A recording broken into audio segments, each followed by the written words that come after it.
Bandeko, likambo na koyebisa bino pona mida bokondima te. Bato mosusu bomonaka monoko makasi na internet azolakisa ke ondire aza elombe mwasi me nzoka aza bongo te.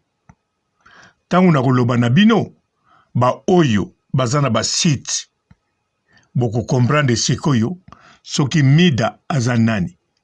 Kaka na niveau internet bokomona ke mida aza vrai yuma ke bino nyonso. Nayebi te soki moto azali pe aleki mida na kiyanke. Nayebi te. Non, aza na se ya mida. Mida aleki na kiyanke. Nayebi te. Me mida azali vrai yuma. Pire yuma. Nazoloba na vie privée na ete. Po na vie privée abomba makakutu. Me nazoloba kaka na internet. Ba oyo bozana ba site. Bolandanga. Boko comprendre nango na facilité. Mbote ba papa, ba mama, bandeko. Mbote ba rando na ba randonnette.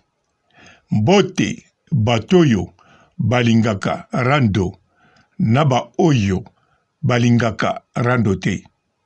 Mbote ba jeune garçon na ba jeune fille. Mbote bana mike na ba bébé. Mbote ba Sainte Anuarite, Sainte Thérèse, Sainte Ingrid Kabongo. Bandeko, bolandaki video moko na ba direct o mida asalaki. Botala bien ba direct ebele o mida asalaki mikolo kaka elekaki. Na mwa o eleki bolanda bien. Alobaki batu nyonso lokola bakomo bloqué ba chaîne ya batu. Batu yo pe batiaka ba video na ye na ba photo ne balobelaka ye mabe bako bloqué ba chaîne na bango sa yebi ndenge basalaka. Alobaki yango ya solo pe azosala yango ya solo. Po bo comprendre sikoyo tango azosala yango ye moko bisika za azokanisa YouTube azotia eka te. Me YouTube azotia eka. Po bato bazosala yango eza mida ye moko te. Bomoni bato babengaka wana. Na misu babengaka te. Na ba o bayilake makambu ezoleka na ba chaîne mosusu. Bango nyonso wana bazosala elongo na ye. Bandeko foko yeba mida ye moko azana 7 compte ya YouTube. Batu wana pe bazana ba YouTube ebele. Donc moto moko akokosala 7 YouTube mosusu 5 a déclaré. Sikoyo bazosala ngo pe na ba langue nyonso bazokoma pe. O nazoyebisa bino eza réalité. Po bokoloba papa robot po na nini ya yo ba video eza ya mida. Pourquoi osala ba émission mais ya yo kilelo tozomona. Bozomona ya ngai parce que nga naza na raison ya koloba makambo ezoleka na ya mida. Surtout nazolobela ya mida te, nazolobela ya Karine. Mida nde mutakoti na kati. Yango bomoni oyange ezali. Me bandeko nazwaka pe ba notification eyaka na makambo oyo mida akomi to batune bakomeli ye na anglais to na français. Nazwaka presque ya bato ebele. Neti nazwaki pe oyo ya Angelica Muswahili Makizembe. Me lokola ya Angelica Makizembe ndekwa Ken Piana makambo ezalaki kuna en tout cas nga moko pe nazaki na posa na longolango. Namonaki intila okomela YouTube na longolaki yango. Me ya mida en tout cas to negociaka na YouTube na finaka kaka mbala moko ezwaka nga au moins 7 secondes suka 15 secondes. Mbala moko YouTube akalikile pe apesi nga réponse papa robot oza na raison. ngai na bakisaka réponse te mpo na yebaki naza deja na raison nazongisaka kaka merci. Alors bandeko, mida oyoyo ya munoko makasi, mida oyo afinga mokili mobimba, mida oyo très impoli ke basi nyonso ya internet, mida oyo banda azala na Congo alota kaka Karine Mokonzi, banda kotelema na libanda na porte la samba moto akolinga kotse azate bazako bengane kutu musika amoni Karine aleki akangela Karine kanda vinyos atonga Karine sans Karine ayebaye tangu wana zalaki mwendo angolote me mwendo tu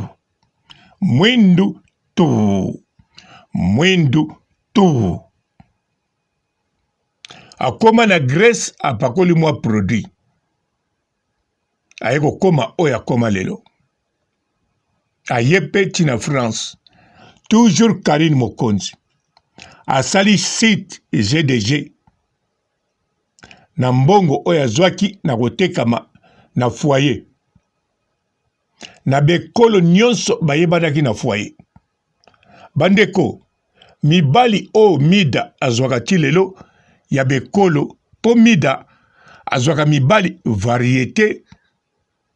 variété mida show banda na kata foyer azwa bekolo ebele po bo comprendre eza makambo lokuta te eza esolo lokola abima na bekolo ayebanaki pe na bekolo donc ba camarade ya ba copain na ye wana ba misusu pe ayebaki bango te bango bayebaki copain na bango abimaka na congolaise moko boy donc tango akabwanaka misusu bayaka yango ndenga za wana tina mokola lelo avivraka na bekolo ebele ke na ba congolais parce que ba congolais o bayebi ye surtout ba zaïrois na tanga bien bazwaka ye vraiment bien sûr azane bongo te bon nayebi penza au juste wazate bazwaka ye na bombi kaka na bombi na tiki kasi na continue lika mosusu c'est comme mida oyo afinga Karine afinga ba musicien akochaka na Karine abongeli na Karine akomozwa 3000 c'est quoi allez même mida wana ezo sale passe basalele émission bandeko boye bango mida vina ye nyonso na kati internet mutasalela ye émission azate yango bomonaka ye aza yanke yango wana foko ndimaka Karine botala bien mida banda abanda net tochaka banda net te banda abotama même ata YouTube ezalaki te mais face mir ezalaki face mir ba o ba yebi yango te na kala bazao koma biso na mir soko bimina mwana mwasi bakomiyo na mir soko tambolaka na coupe toboka bakomiyo na mir donc biso tokola na face mir ezalaki pe mir ya mapango ya bato te ezalaki mir ya bandaku bazotonga sika mpo na yebisaka bino bien bamboka neti banjeli tango bazotonga ngo wana biso pe tobotami à part bandaku belge atonga ba clôture pe ezalaki te ezalaki rare soki mutu aza na clôture ya 5000 amonaka deja mbongo ezozanga kaka asomba TV soki aza na clôture ya 7 briques yeba aza na tourne disque na balance voix soki aza na mire ya 9 briques yeba baza na TV oya armoire non TV normal ya munene soki 12 mire batia bakanga moyibi likolo teva munene na armoire na ba frigo baliaka ba 5 glace pour vous comprendre. Bon, à part bato ba quartier 7 bango clôture ezalaki te po bandaku na bango na beauté. Même ba quartier belé o baza na ndaku ya Belge clôture ezalaki te po na kolakisa beauté ya bandaku na bango. Po vous comprendre. Babandako koma biso na face mir ezalaki neti nga bazako komanga na mir ya tata Polo papa na biso mu Congo. Bon, Polo bokomona ngo neti Paul, non, oui eza Paul, mais Polo lokola bakotanga ngo na français Polo, na kati na portugais bakotanga ngo Paulo po bo comprendre. Paulo en espagnol Paulo, na portugais Paulo, pour vous comprendre. On a komanga na mir na ye. Mais na kokisaki même pas 8 ans, mais ba komanga déjà. Wana na kolobate. Koyiba na yibaka te, koswana na koswana te, mais baza komanga. Bon, na yebisa bino moko. Tango na yaki muke nazaki nanu musutu. Bon, tozonga na oya Mida. Mida ndenga zawana ye aza musutu te. Ah, nazoki ne musika. Nga peti lelo na zabongo te. Wana tango na yaki muke. Siko te. Na bumwana nakaka bakatanga pona claircir makambo. Bakatanga na kanisa na 8 ans ou bien 7 ans. Likolo kaka ya okomana mire. Alors, biso kobanda fes mire banda tina mukola lelo Mida basalela ye eloko moko te bakoma ye ni na mire. D'avance azalaki na kimpese chasseur ya bampuku. Mais ye asalelaka Karine biloko ebele. Siko ye basalela ye eloko te. Mais pourquoi akosilika boye? Bato okutu balobaka na bango te ba misusu soki bakomeli ye basilikaka boye te. Ba oyo pe basilikaka misusu basuka na bango kaka ndenge wana. Nana Boduka asilika te na makambo Ken Piana tango pyromane na biso nene ya kelokelo atumbaki moto. Est-ce que Nana Boduka bien sûr amemaki yango na justice, mais amemaki yango na YouTube? Non. Mais Mida abanda komema na minute oyo sa memaki tous les vidéos azo bandela komema. Problème inde na oyanga te sikoyo azo zwa raison te. Yangonga papa robot na lobi tika na fungola bino matoi na misu. Soko moni osala video ezana oya Mida bazoya kotindelo biloko ebele na YouTube yeba ye mutasalango na batu na ye bazo continuer. Sikoyo soki batindeli yo benganga papa robot na yebisa yo ndenge kosala pamba te Mida ba video o bosali pona ye. En tout cas bandeko bosali yango na légalité ya YouTube. Bosali yango na ndenge ya kitoko. Boza na tina bolongola te. Po soki boyebisi YouTube bolakisi ye vérité ndenge nga nazolakisa YouTube vérité sincère, rien que la vérité. YouTube azo comprendre nga nazoloba kaka la vérité. Tina nazosala ba video wana pe ba video wana elakisi nini. Alors YouTube lokola eza na bato mayele eza pe na ba robot mayele balobi papa robot oza na raison. Donc soki bomoni ngai bemission na kosala naza na raison elakisi parce que na yebi ko répondre. Bon, video oyo pe na sali bozwa yango botia yango na ba page na bino po Mida akotinda yango lisusu. Mais bokomona lokola naza na ligne ya nzela ya tout droit nazoloba oyo eza autorisé nazo sala o ezali ba norme légale. En tout cas, YouTube a repesa nga susu raison. Ndenge moko na bino. Alors mida sikoyo yangana yo. Yeba mida nga na bayaka yo te. Po eba bie. Soki pe na loba na yo toko 500 jours tango yo linga nga na loba eza mabete. Soki nga pe na sepela na yo d'avance nga mutu na ponaki 3 jours. Yo te mutu ponaki. Yo ponaki kaka bolingo. Na to 500 nzoto. Po lobaki yango clair. Menga na lobaki 3 jours. Soki na loba no bongo ezate na moni yo mabe. Au contraire, yo obomakanga. Oza mwasi obongi na libala. Mais problème eza nga naza mukolo na yo. Deuxièmement, tango koya to balani nga na mukolo no. Ato pesi nga bolingo. Na banomona ngaka ya lukuta. Ato pesa solo soki na lauki yo. Siko soko ke. Alenga siko na sani. Na kozonga ndenge nazalaki te. Parce que on a zui aza plus jeune. Aza sukali na gu. Alors soko ke na kozwa choc makasi. Donc na kozala ndenge nazate. Foko yebango.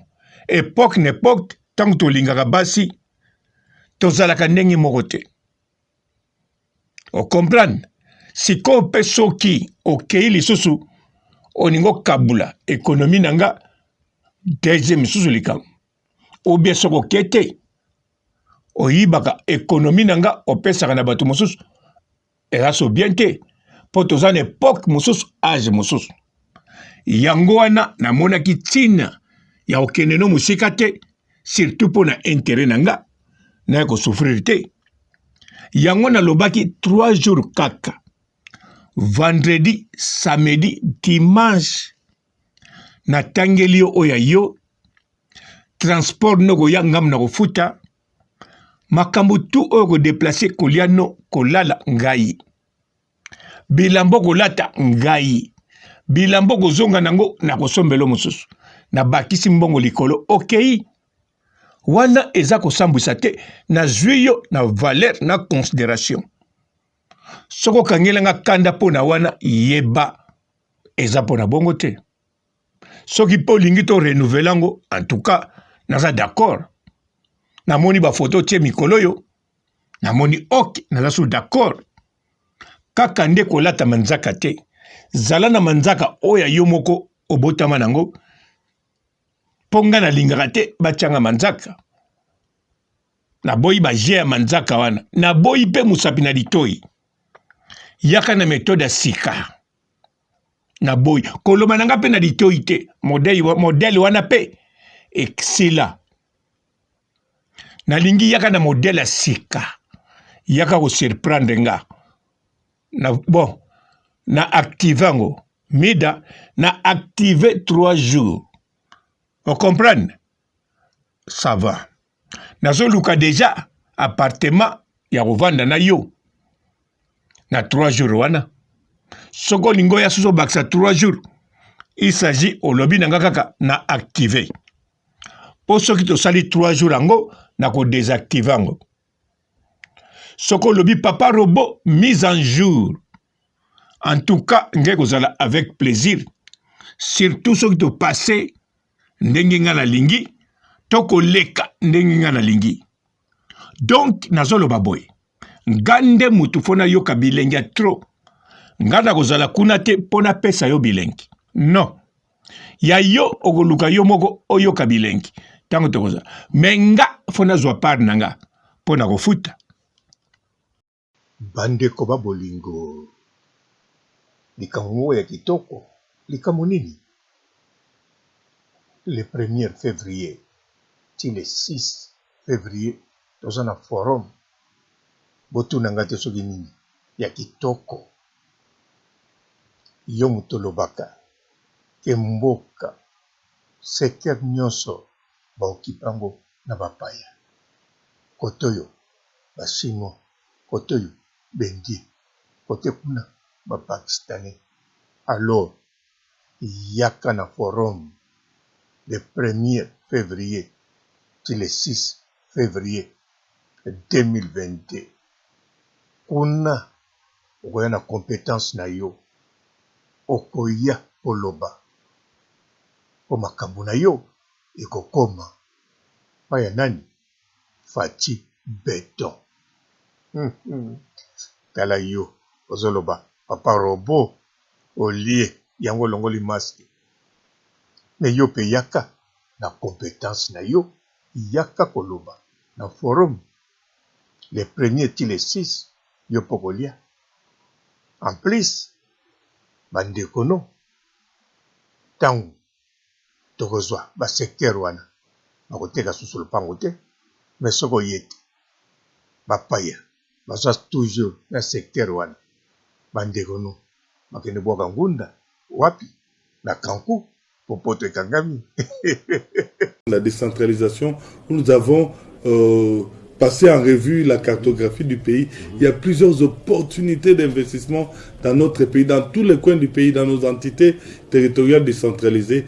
Et à Geneva, nous présenterons cela aux investisseurs éventuels de la diaspora du Congo et des amis du Congo qui seront nombreux à ces grands rendez-vous. Et ces assises seront tenues en quelle période exactement? C'est du 1er au 6 février 2022. En tout cas, compétence na yo ezali nécessaire pour na kotonga mboka. Fati Beton, bango kuna baposa bitambe. Otamboli na bango oselumuki okwei obukani mokwali soko. Bonjour fidèles internautes de www.elengiakomba TV. Bonjour, bonsoir, balandi nyonso ya Elengi ya Komba.